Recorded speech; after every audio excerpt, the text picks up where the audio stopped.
My name is Mary, and at 29, I'm a homemaker. Sean and I have been married for 5 years, but we haven't had any children yet. I first met Sean through my dad's introduction. Sean used to work at a company that was a client of my dad's firm. Impressed by Sean's sales skills, my dad convinced him to join our company.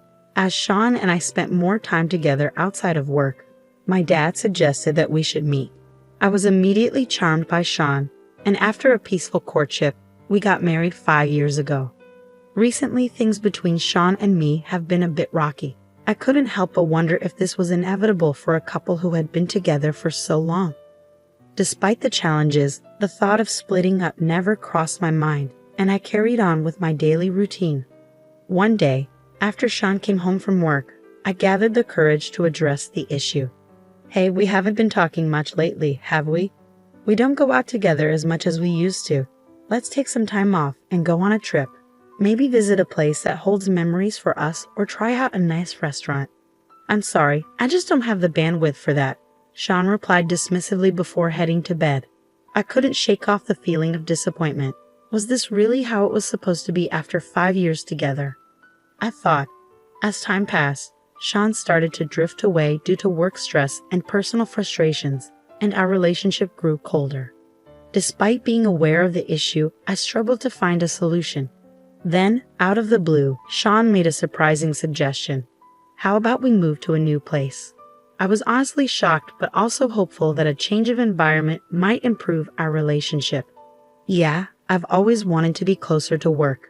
This apartment is too small if we ever plan to have a baby, and the supermarket and school are too far away." "You really thought that much for us?" I asked, touched by his consideration. "Of course, that's why I've been working so hard." "Thank you. Let's start looking for a place right away," Sean replied with a smile. His words touched my heart, and knowing that he had considered our future together filled me with joy. The next day, we began the search for our dream home. As we prepared to move, Sean and I found our conversations becoming more lively, almost like when we first started dating. We discussed furniture and appliances for our new home, sharing our interests and thoughts. Sean was passionate about choosing a sofa for the living room, emphasizing both comfort and style, while I focused on creating a functional and easy-to-maintain kitchen. Through these exchanges, our bond grew stronger, paving the way for a fresh start in our new home. As we delved into selecting furniture and appliances for our new home, it felt like more than just shopping. Each item symbolized a return to the happier times we shared when we first met, deepening our understanding of each other's lifestyles and values. But that happiness was short-lived. One calm evening, Sean dropped a bombshell while we were relaxing in the living room. "Listen, I've decided to live here with my mistress and our love child," he announced suddenly, leaving me in shock. "Are you listening? Just give me a week, and then you need to leave because I'm going to live here with my mistress and our child." He continued, his words freezing my heart, leaving me speechless. "Wait just a minute. What do you mean? I don't understand. Explain this to me." I managed to stammer out, struggling to comprehend the sudden revelation. Sean confessed that he had met his mistress at his workplace, where she was working part-time. Their relationship had blossomed over the past 2 years, evolving from mere work colleagues to something more intimate. He then recounted a conversation from 2 years ago, where his mistress had revealed she was pregnant with his child. "I've been thinking maybe we need a bigger place," she had said, expressing her desire for their child to grow up in a more spacious environment. "I see. Can you give me a moment to think about it?" Sean had responded at the time. But now, faced with the reality of his decision to prioritize his mistress over our marriage, I couldn't help but feel a sense of betrayal and disbelief. "We're getting a divorce," Sean declared matter-of-factly. "We're going to the city hall." "What? What are you talking about?" I exclaimed, struggling to process the sudden turn of events. "Wasn't the plan that we'd live here together? We even picked out furniture together." "It was never about you," Sean retorted coldly. "I moved here to live with my mistress and our love child. So please, could you move out as soon as possible?" But can't you think it over? Can't we talk about this?" I pleaded, desperately clinging to the hope of salvaging our relationship. "I thought it over, and the decision is to prioritize my mistress," Sean replied firmly. "She's more reliable, good at her job, and importantly, young and beautiful unlike you. So please understand, I'm not up for a lengthy discussion. This is it. There's nothing more to talk about. As Sean's callous words sank in, I struggled to comprehend his calm explanation, grappling with the harsh reality of our shattered marriage and the impending end of our life together. As I struggled to process the whirlwind of emotions swirling inside me, the reality of our shattered dreams hit me hard. We were supposed to live happily together in our new home, yet here I was faced with the harsh truth that Sean had a mistress and even a child on the side. And now I had to leave within a week. Hey, are you even listening? Sean's voice pierced through my thoughts, his tone tinged with impatience. Can you leave this place? I've already told my mistress she can move in, so it's going to be a problem if you're not out within a week. I tried to speak, to defend myself against his accusations, but his words continued to sting. I know it's going to be tough, but please do your best. It's partly your fault for not satisfying me as a woman, you know. Understand that. His blame cut deep, each word a painful reminder of my supposed shortcomings. But man, I was surprised you never caught on about me and my mistress, he added, his tone dripping with disdain. You should really try harder with the next guy you're with. You were just so boring. My mind raced, trying to find a way to respond, but his accusations left me speechless. Well, I was busy with housework and stuff, I finally managed to say, my voice trembling with indignation. That's just an excuse, Sean retorted, his frustration palpable. You being boring puts stress on me, affecting my work. A woman needs to satisfy her man, or it impacts his job. Success at work depends on happiness at home. Remember that. His words felt like a punch to the gut, each one a painful reminder of my perceived failure as a wife. That's so unfair, I protested weakly, struggling to hold back tears. I know I'm supposed to make you happy as your wife, but blaming everything on me just because you're bored is not fair. Your boredom is your own issue. No matter how much I try, if you can't find joy in yourself, there's nothing I can do. I'm trying my hardest too. But Sean's response was swift and cutting. It's so unfair to be told this. Whoa, what getting mad at me? Give me a break, he scoffed, his frustration boiling over. This right here is exactly the problem. I'm the one who's been earning the money, the house, the car. Everything was bought with my earnings. You've been able to live your life thanks to me. I want you to at least be grateful for that. His words hung in the air, a bitter reminder of the power dynamics at play in our relationship. As our argument escalated, it moved further away from the original point, leaving me feeling defeated and lost in a sea of resentment and pain. All right, I'll leave, I muttered, my voice barely above a whisper. Good, you are a reasonable woman, Sean replied, seemingly unfazed. Overwhelmed by despair and betrayal, I managed to drag myself away from the scene of this nightmare, feeling like my heart was being crushed under the weight of it all. Unable to talk to anyone about it, I spent 2 days and nights lost in thought at a manga cafe. Determined to get my revenge, an idea suddenly struck me. 3 days later, as I prepared to leave, Sean approached me. Hey, you're actually leaving? He asked, his tone betraying a hint of relief. Yes, lucky me. That's a relief. I'll tell my mistress she can move in tomorrow, I replied, trying to keep my voice steady despite the storm raging inside me. As I turned to leave, the doorbell rang, breaking the tense silence. Huh, who was that? Sean muttered, annoyance evident in his voice. Could you get that, please? He added, almost as an afterthought. Get it yourself, please, I retorted, my frustration boiling over. Well, since you're leaving today anyway, Sean grumbled as he made his way to the door. As he opened it, his expression changed from annoyance to confusion, then shock. There, standing before him, was an elderly man beside a luxury foreign car. Oh, what do you want? Sean asked, his voice betraying his bewilderment. Are you Mary's husband? The old man inquired, his tone stern but dignified. Yeah, well that's me. But who are you? Sean replied, confusion evident in his voice. Here, take this, the old man said, thrusting a set of papers towards Sean. What is this? Sean asked, his confusion growing by the second. A divorce paper and a resignation letter. Sign it right now, the old man commanded, his gaze steely. Huh? Wait, who are you? What's this all about? Sean stammered, his mind racing to make sense of the situation. Don't you understand why you need to write a resignation letter? The old man's voice was stern, leaving no room for argument. Wait, Grandpa.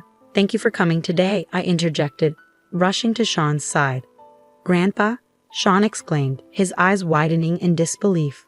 Oh, let me introduce him. This is my grandfather, Ken Black, I explained, trying to maintain my composure. Ken Black? As in? Sean trailed off, realization dawning on him.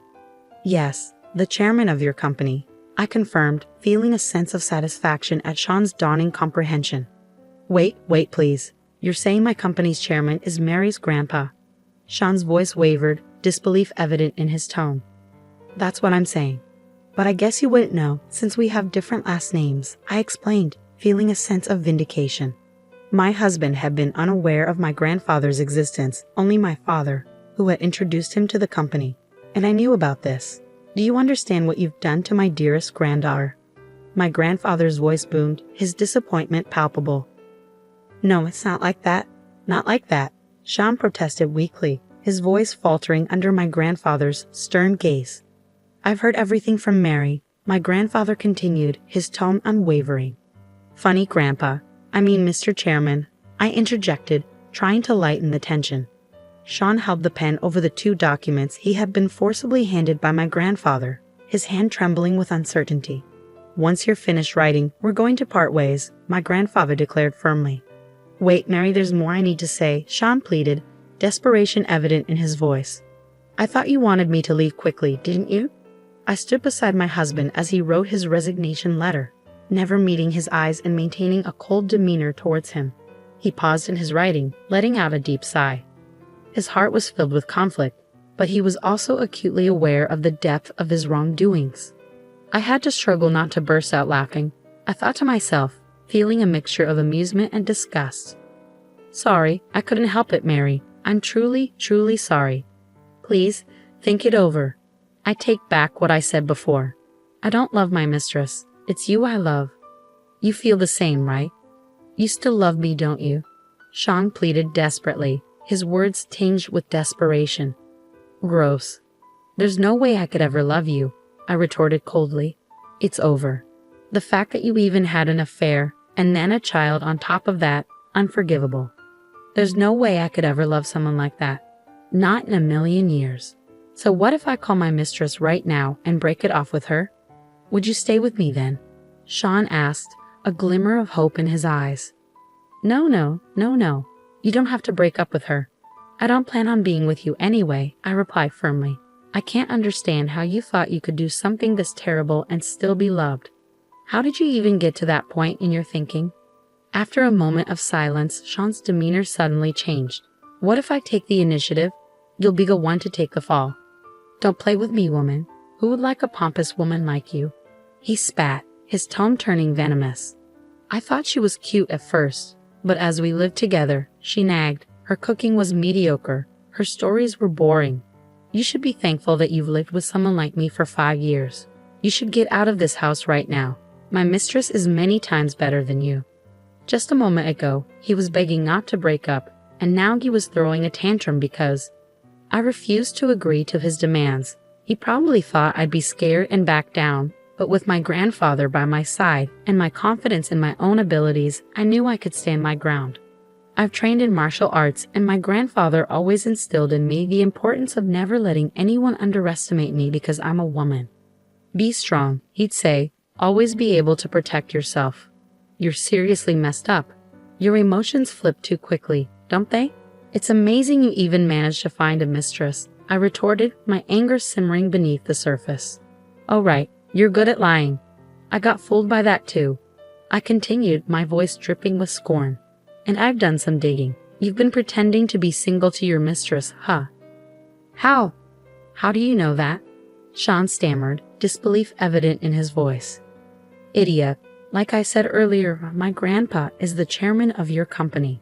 I asked Grandpa to look into Mia, your mistress, I explained, feeling a sense of satisfaction. Well done, my granddaughter. You don't back down, my grandfather praised, his tone filled with pride. When we looked into it, all sorts of things came up. Despite being with Mary, you were getting cozy with Miss Sue at our company. And there were issues with married women. I was so embarrassed when I found out an employee of my company was doing this. I wondered why I hadn't fired him sooner. My grandfather continued, his disappointment evident. It's actually funny to think I was married to such a husband. I'm ashamed. What happens next depends on the mistress's move. Actually, she's going to be here soon. I'd already called her using your phone when you were in the bathroom, I announced, a sense of anticipation building inside me. Just then, the doorbell rang again. With excitement, I opened the front door to reveal my husband's mistress and their child, both stunned to see me. "Oh, wrong place," the mistress muttered, starting to turn away. "Not wrong, not wrong. Nice to meet you," I intervened, stopping her from leaving. "Hello, is this Scene's house, right? We've been waiting. Come in, come in. Grandpa, can you take care of this kid in the other room? Do you mind if I speak to you?" I asked, turning to my grandfather. "Oh, really? Okay then," my grandfather replied, ushering the child away. "We were married, Mia, the mistress. Did you know that?" I questioned, my tone firm. "Oh, well, yes. Now that it's out, can't you just speak plainly?" Mia responded, a hint of defensiveness in her voice. "I know, I'm sorry, but I mean it's not like it's my fault," Mia continued, her words grating on my nerves. "Can you stop that annoying way of speaking? Just listening to it is irritating," I snapped, unable to contain my frustration. "I'm sorry, you two were in an affair, right? I don't know who seduced whom, but you were both in that relationship. I think you both share the blame," I interjected, addressing both Sean and the mistress. "I'm sorry, who are you?" The mistress looked puzzled, glancing at my grandfather. "Oh, I did mention it, or you didn't know either. He's the chairman of the company you work for, my grandpa," I explained, gesturing towards my grandfather. "What? What does that mean, Scene? Did you know?" Sean's expression mirrored his confusion. "How would I know? I just found out too. It's a bit embarrassing not to be recognized, but it gives me a certain shyness," my grandfather replied sheepishly. "And you two being in an affair before the divorce was something I knew about." "We've got evidence. Grandpa, could you show them?" I requested. "Got it," my grandfather responded, pulling out photos from an envelope. "Wow, what's this? Pictures of you entering and leaving a hotel? It's clear from these that you're more than just colleagues. It's going to be a problem for a married person to have these exposed," I remarked loudly and sarcastically. "What's this? Voyeurism? That's a crime." "Would I stop it? There's a child next door." "Shut up, Scene. Just be quiet. Hey, you're married and you make a child with another woman.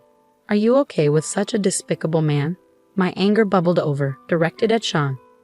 "Let me teach you something, young lady. It's not just because you're attractive. Of course that's part of it, but such women only compete with their looks, their appearance. They're empty inside. Their only asset is their youth, which is quite pitiful. I've seen a few women like that, after all. Young women are a dime a dozen in this world. Losing their only asset and ending up with nothing is truly pitiful." My grandfather's voice was stern, his words cutting through the tension. "I'm sorry, Mia.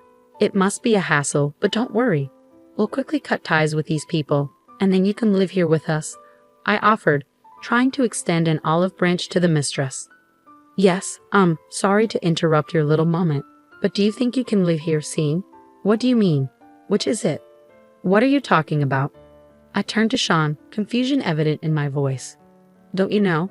You had me sign the contract 5 years ago. Back then, you had no savings, right? It was strange, but now I get it. You were spending all your money on Mia. This place has a good location, it's new, and it has a beautiful view," I explained, my tone heavy with disappointment. "I signed the contract for this house, so I'm not planning to give it up, Sean. If we can't live here, where will we go? My place is a 1-room and too small. I've already told the landlord we're not renewing. What about Sean Jr.? Oh dear, looks like both of you are going to be homeless. That's terrible. I'm not that kind, so please leave within a week." "That's a bit of a problem for us," Sean replied weakly. "Oh really?" I retorted, my frustration growing. Saying that to others, maybe now you're starting to understand a little bit of how I felt back then. Hey, what about us? What's going to happen? Of course we'll continue, or not. It doesn't matter, Sean shrugged indifferently. But Mia, are you really okay with this guy? A big liar who's about to lose both his job and place to live. I turned to the mistress, my voice tinged with disbelief. "What do you mean, lose his job?" Sean interjected hastily. Hey, don't say any more, Mia urged, a hint of panic in her voice. It doesn't matter to me, so I'll say it. It's going to come out eventually anyway. As I said before, the chairman of his company is my grandpa, and my dad introduced him to his current job. So he's been able to work there thanks to my grandpa and dad. Since he's treated me this way and we're breaking up, I have no obligation to him anymore. I'm thinking of getting him fired. That's why he'll be jobless. And of course, since you work in the same place, it's possible for you to be fired too. Get it? Both of you will be jobless. Don't drag her into this. She's also at fault. Normally, if you hear someone's in a relationship, you back off. How dreamy can you get? It's ultimately your fault. You need to take responsibility, Sean protested, desperation evident in his voice. Please, it's tough to be fired from the company. Now there's Sean Jr. and the house and our savings. Please just wait. Give me another 3 months, Sean pleaded, his voice trembling with emotion. It's impossible all of a sudden. At least until we can secure a place to live, I added, trying to reason with him. It's too late. I can't just leave my granddaughter like this. Go and rely on your own parents. Tell them you've had a child out of wedlock. Hurry up, your baby's crying too, my grandfather urged, his tone firm. Sean picked up the pen again and began to write on the resignation letter. In the solemn atmosphere, Mia also wrote her resignation letter, tears streaming down her face. Exhausted from the emotional turmoil, I let out a deep sigh once Sean and Mia handed their resignation letters to my grandfather. Without uttering a word, my grandfather scrutinized the contents of the letters under his stern gaze. Meanwhile, my husband accepted responsibility for his actions, facing the consequences head-on without attempting to evade them. I observed the intense interaction between my grandfather and husband, feeling a mix of relief and sadness. And don't forget the divorce papers I asked for, I reminded them, my voice tinged with bitterness. I got it. And you know about the alimony, right? I added, trying to suppress the pain of betrayal and deceit. $660,000, I heard the figure, causing a sharp pang in my heart. You're really terrible, I muttered, feeling the weight of the situation. Better than you, my husband retorted, his voice choked with tears as he signed the alimony agreement. Once everything was settled on paper, they left the room hastily, carrying little baby Jan with them. As they departed through the front door, heads hung low, I couldn't help but let out a bitter laugh. Grandpa, thank you so much for coming all this way. Even though you're busy, I express my gratitude, feeling a sense of relief wash over me. It's nothing. Leave it to me. This is exactly when you need a grandpa, my grandfather reassured me, his eyes filled with understanding. But your son brought home quite the trouble. I guess I have to punish him too, he added, a hint of disappointment in his voice. Yeah, Dad needs to be punished too, I agreed, feeling a sense of closure. I'll tell Mom.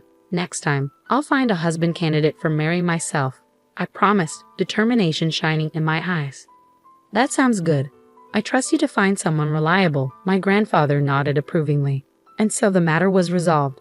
My ex-husband's hopes for a new life with his mistress were shattered by the strain of alimony payments on his finances and the deterioration of his relationship with her. Turning to his parents for support, he found himself alone to face the consequences of his actions, grappling with the difficulties of taking responsibility and building a relationship with his secret son John. On the other hand, thanks to my grandfather's support, I embarked on a new path. The alimony became a stepping stone toward a brighter future, and I succeeded in pursuing my own happiness despite the pain caused by my husband's unfaithfulness. It became a valuable experience that made me stronger and more resilient. Cherishing the support from those around me, I forged new connections and built a new community to pursue my happiness. Over time, I healed from the wounds of the past and emerged as a stronger, more mature person.